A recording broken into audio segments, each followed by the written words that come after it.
शीतल, कल जब तू यहाँ से उठ के चली गई थी तो तुम्हारी मम्मी का फ़ोन था ना? सब ठीक ठाक तो है? हाँ माँ, सब ठीक है। मैंने सोचा कि शायद मम्मी मकर संक्रांति की कोतली के बारे में बात करेंगी, इसीलिए उठकर बाहर चली गई। पर वो तो वैसे ही फ़ोन कर रही थी। मुझे लगा कि काव्या यहीं बैठी है, कहीं मम्मी कुछ ऐसा ना पूछ ले कि जवाब देना मुश्किल हो जाए काव्या के सामने, इसीलिए चली गई थी। ये तूने ठीक सोचा था बेटा।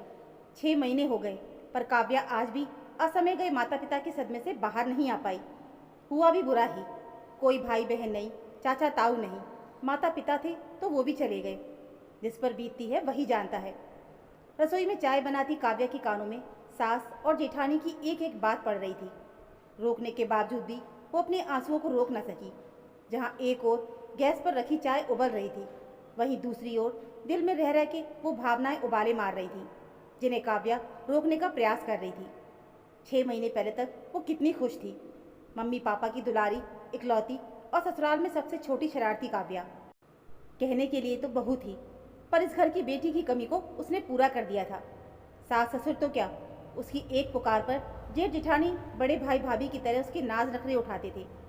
अक्सर काव्या की मम्मी उसकी नज़र उतारते हुए कहती थी, किसी की नज़र न लग जाए मेरी लाडो को। भगवान ने इतनी खुशियाँ दी हैं बेटा तुझे, इन्हें संभाल के रखना। शीतल ने जेठानी के रूप में काव्या के जीवन की बहन, भाभी, सहेली, हर कमी को पूरा कर दिया था। पर काव्या ने भी अपने चुलबुले स्वभाव और शरारतों की आड़ में किसी के मन को कभी आहत नहीं किया था। कोई भी तीज त्योहार आता, काव्या की मम्मी महीने पहले ही फ़ोन करके पूछना शुरू कर देती थी, काव्या क्या क्या भेजूं, खाने में भी बता दे। और हाँ, अनुराग को बोलना कि अपनी मनपसंद पैंट शर्ट खरीद ले, तेरे पापा ने उसके अकाउंट में पैसे डलवा दिए हैं। अक्सर अनुराग भी कहते, क्या यार काव्या, पापा रिटायर हो चुके हैं, मुझे अच्छा नहीं लगता कि हर त्यौहार पर मम्मी पापा इस तरह पैसे भेजते हैं।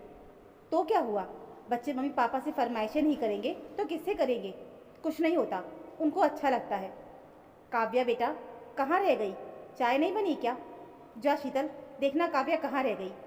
सास की आवाज़ सुनकर काव्या विचारों से बाहर आई, पर तब तक उबलती चाय कड़ कर आधी फूक चुकी थी। काव्या, चाय तो जल गई, छोड़ इसे, बाहर चल, मैं बना के लाती हूँ। वो दीदी, सॉरी, पता नहीं चला, मैं बना के लाई, बस 10 मिनट में। शीतल ने सास के पास जाकर धीरे से चाय जलने वाली बात बताते हुए कहा, क्या करें माँ, मुझसे तो काव्या की हालत देखी नहीं जाती। क्यों ना अनुराग के साथ कुछ दिनों के लिए कहीं घूमने भेज दें, इसका मन बदल जाएगा। हाँ बेटा, कर लेना अनुराग से बात, सर्दी भी तो बहुत पड़ रही है और 2 टाइम बाहर का खाते ही काव्या का पेट खराब हो जाता है। पर देख ले, जैसा तुम ठीक समझो, कर लेना। आज काव्या को रह रहकर मम्मी पापा की याद आ रही थी।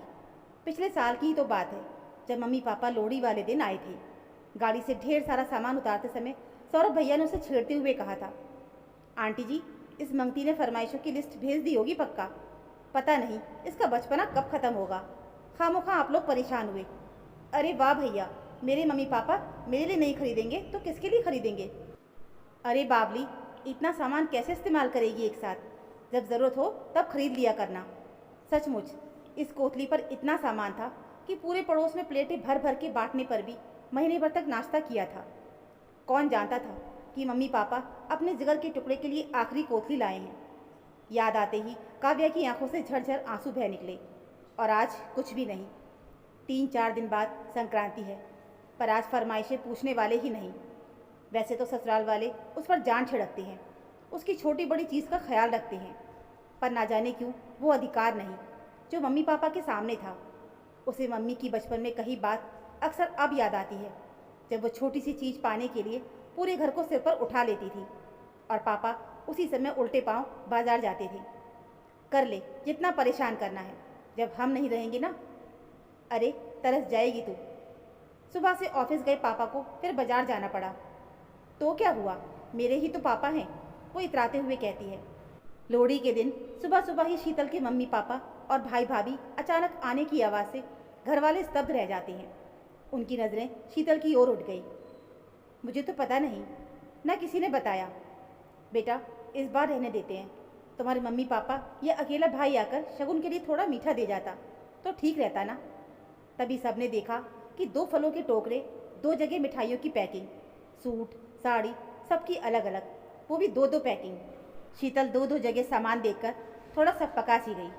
क्या भाई भाभी मम्मी पापा से अलग हो गए जो इस तरह दो दो एक सी चीज़ें? समदिन जी, काव्या बिटिया कहाँ है? बुलाइए तो ज़रा। शीतल और घर वाले नहीं चाहते थे कि काव्या ये तमाशा देखे। आज पहली बार वो सोच रहे थे कि किसी तरह औपचारिकता पूरी करके ये लोग चले जाएं, क्योंकि जितनी देर रुकेंगे काव्या को उतनी ही तकलीफ होगी। वो मम्मी, काव्या की थोड़ी तबीयत ठीक नहीं है, अभी लेटी है, उसे आराम करने देते हैं। अच्छा, तो हम ही उसके रूम में चले जाते हैं। कहते कहते शीतल के मम्मी पापा तुरंत अंदर की तरफ चल पड़े। अब कैसे रोके? सास ने बढ़ते हुए कहा, काव्या देख तो बेटा, तुझसे मिलने कौन आया है? इस तरह सबको कमरे में आया देख काव्या उठ बैठी। अरे आप लोग, मुझे उठा दिया होता माँ, रात थोड़ा देर से सोई इसलिए आंख नहीं खुली। आंटी आप बाहर बैठिए, मैं बस 10 मिनट में आई। काव्या के ड्राइंग रूम में पहुंचने पर शीतल की मम्मी ने उसे बाहों में भरते हुए कहा, देख बेटा, हम तुम दोनों बहनों की कोठली लाए हैं। तू छोटी है, पहले सूट साड़ी छाटने का अधिकार तेरा है, बाकी सामान एक जैसा है तुम दोनों बहनों का। हाँ दीदी, आप देख लो, और अगर कोई और फरमाइश हो तो बताओ, मैं और आपके भैया अभी बाजार खुलते ही ला कर देंगे। काव्या, अपने माता पिता की कमी तो कोई पूरी नहीं करता, पर बेटा जाने वालों के साथ जाया नहीं जाता। भगवान की मर्जी में ही खुश रहना सीखना पड़ता है। क्या तू हमें अपने माता पिता का दर्जा दे सकती है? क्यों नहीं, शायद भगवान ने आगे के जीवन के लिए मुझे नई मम्मी पापा दिए हैं। मम्मी पापा ही नहीं, भाई भाभी भी दिए हैं। केवल नया परिवार नहीं, पूरे हक के साथ मन की हर इच्छा, हर फरमाइश बताने का अधिकार। हमें अपनी वही चुलबुली और शरारती काव्या चाहिए। शीतल और उसकी सास ने देखा कि महीनों बाद काव्या के चेहरे पर पहले वाली मुस्कुराहट थी, जिससे इतना तो विश्वास हो गया कि एकदम ना सही, पर धीरे धीरे पहले वाली काव्या जल्दी ही लौट आएगी। तो दोस्तों, ये थी हमारी आज की कहानी। उम्मीद है आपको ये कहानी ज़रूर पसंद आई होगी। कहानी अच्छी लगी हो तो प्लीज़ वीडियो को लाइक और चैनल को सब्सक्राइब ज़रूर कर लीजिएगा।